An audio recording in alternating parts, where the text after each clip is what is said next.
Terima kasih Mirsa, Anda masih bersama kami di Seputar Bali. Di tengah pandemi COVID-19 dan belum dibukanya kunjungan wisatawan mancanegara atau Wisman, Dinas Pariwisata Tabanan berupaya menarik kunjungan wisatawan domestik atau Wisdom.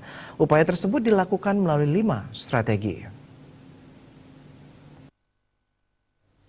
Kepala Dinas Pariwisata Tabanan IGD Sukenade mengungkapkan di masa pandemi COVID-19 ini ada 5 strategi dilakukan untuk menarik kunjungan wisatawan ke Kabupaten Tabanan sekaligus sebagai cerminan adaptasi kebiasaan baru menuju Tabanan aman dan produktif.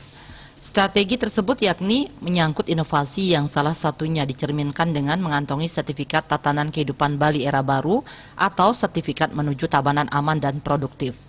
Kedua adalah melalui program elektronik tiket atau e-ticketing terintegrasi dengan menggalang kerjasama Bapelitbang dan perusahaan daerah Dharma Santika PDDS Kabupaten Tabanan.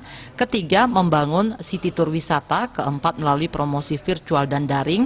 Dan terakhir adalah dengan membangun paket-paket tematik wisata. Membangun paket-paket tematik wisata ini adalah berkaitan dengan strategi pada poin kedua dan lainnya.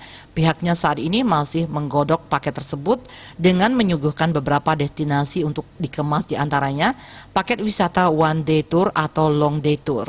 Pada paket tersebut, wisatawan bisa memilih, misalnya dengan budget tertentu, wisatawan tersebut bisa menginap di mana, terus tujuan ke destinasi mana saja.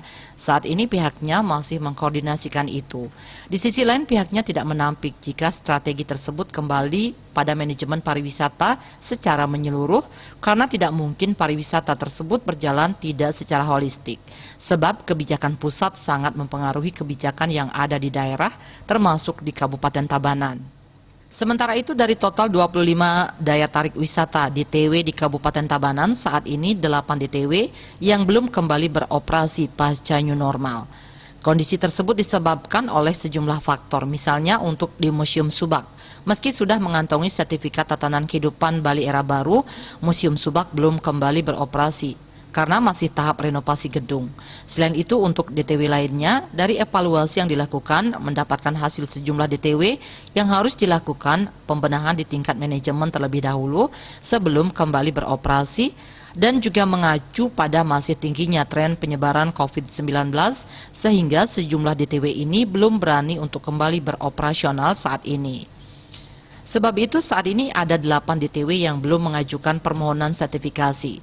Meski begitu, pihaknya telah melakukan sosialisasi ke DTW bersangkutan termasuk kesiapan menyangkut protokol COVID-19. 8 DTW tersebut yakni Puri Gede Kerambitan, Puri Anyar Kerambitan, Air Terjun Pujungan, Yepanes Belulang, Embung Telaga Tuncung, Pantai Suraberate, Batu Kau, dan Pantai Soke.